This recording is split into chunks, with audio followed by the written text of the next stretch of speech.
Olá, amados, a graça e a paz do nosso Senhor Jesus Cristo esteja sobre a tua vida, amém? Eu tenho uma palavra muito forte da parte do Senhor para compartilhar com você. E preciso de que você abra junto comigo a tua Bíblia, o exemplar da Bíblia Sagrada. No livro de Números, capítulo 14, versículo 8 e 9. 8 e 9 nos diz o seguinte, de Números capítulo 14: Se o Senhor se agradar de nós, então nos porá nesta terra e nos dará, terra que mana leite e mel. Versículo 9 diz: Tão somente não sejais rebeldes contra o Senhor, e não temais o povo desta terra, porquanto são eles nosso pão. Retirou-se deles o seu amparo, e o Senhor é conosco, não os temais. Vamos orar. Amigo Espírito Santo, aquele que nos ensina e que fala o nosso coração, não da maneira que queremos ouvir, mas da maneira que o Senhor quer falar conosco. Pai, trata com a nossa alma, para que possamos entender e compreender os teus mistérios. Em nome de Jesus. Amém. Amados, coisa onde as quais nós podemos estar entendendo, acima de tudo, é primeiro acerca do que estamos vivenciando nos dias atuais. Pessoas que não buscam agradar a Deus, não buscam, acima de tudo, ser temente a Deus. Porque muitos querem viver à mercê do pecado, muitos querem, brincar de ser crente, mas Deus não brinca de ser Deus. E como se não bastasse, nós ouvimos muitas heresias, tanto dos que outrora nós temos como exemplo, quanto nas ministrações dos dias atuais.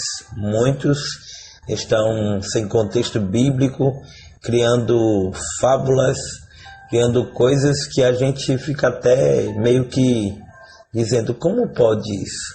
Coisas que não têm fundamento bíblico algum. E com isso, em vez de motivar, desmotiva muita gente. Pois bem,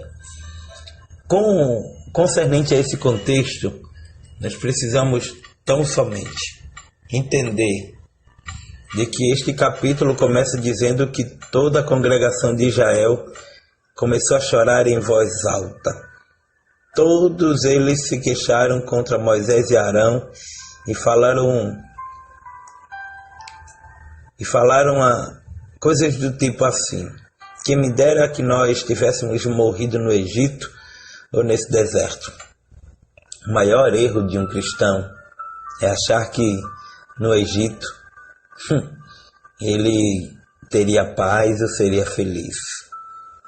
É a síndrome do apego ao Egito. Que síndrome é essa, pastor? É aquela que mesmo você tendo um Deus que cuida de você, que te libertou, que te ama, que te garante você estar seguro e que garante a provisão, ainda assim fica com aquele pensar do quando eu estava no Egito era melhor. Oh, meu amado. E esses homens, eles falaram que acima de tudo precisavam voltar para o Egito. E tem muita gente. Questionavam porque o Senhor os tinha levado para aquela terra, se era só para que eles morressem ali.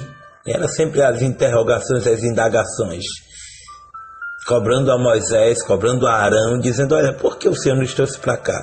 Para que a gente morresse? Bom, era no Egito.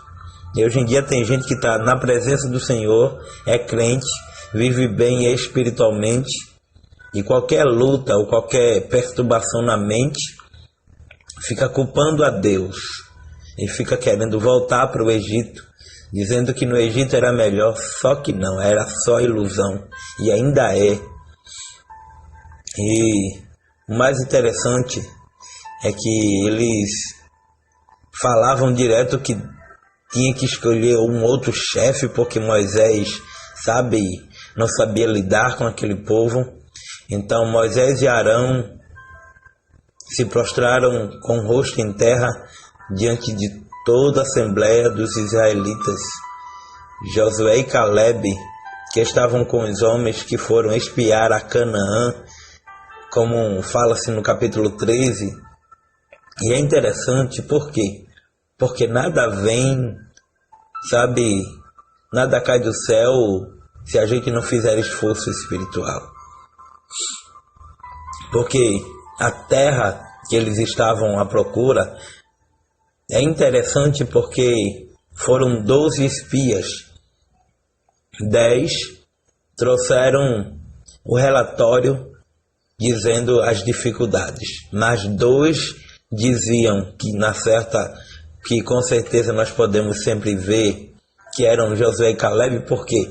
Porque às vezes não é a quantidade, é a qualidade. 10, que era a maioria, estavam colocando um problema maior do que a promessa. E tem gente que é assim, que coloca a dificuldade maior do que a promessa. E quando Deus faz a promessa, Ele cumpre. Então, em todo esse contexto, nós vamos ver aqui Josué e Caleb dizendo algo bem interessante. Se o Senhor se agradar de nós, então nos porá nesta terra e nos dará a terra que mana leite e mel. O que é que você tem feito para Deus se agradar de você? Que atitude nós temos tomado para que Deus venha se agradar de nós? Porque não é o meu querer, não é o meu pensar, mas é a vontade de Deus, que é boa, perfeita e agradável. E te aconselho, à luz da Escritura, à luz da Sagrada Escritura, a buscar os desígnios do Senhor. Sabe, a buscar a vontade do Senhor, a palavra do Senhor.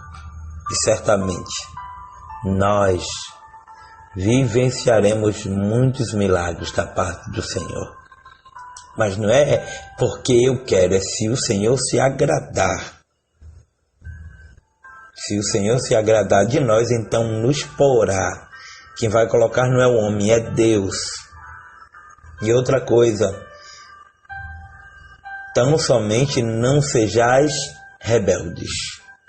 Pastor, o que é ser rebelde? É ser contra.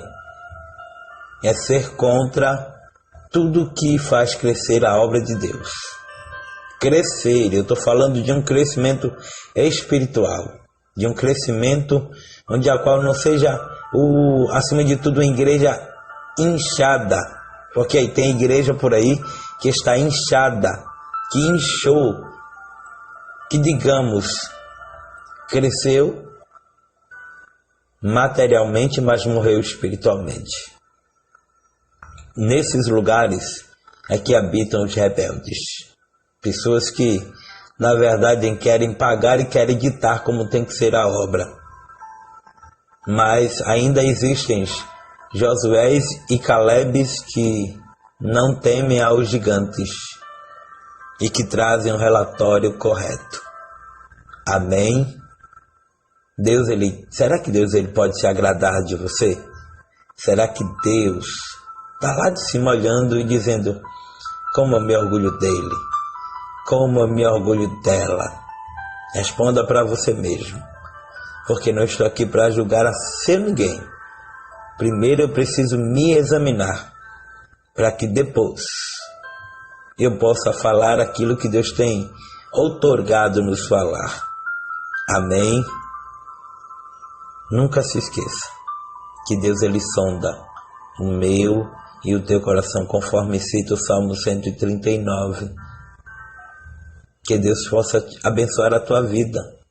Que Deus possa estar cuidando da tua família, do teu ministério, da tua vida espiritual, em nome de Jesus. Obrigado a todos pelo carinho e que o Espírito Santo de Deus esteja te abençoando hoje, sempre e eternamente.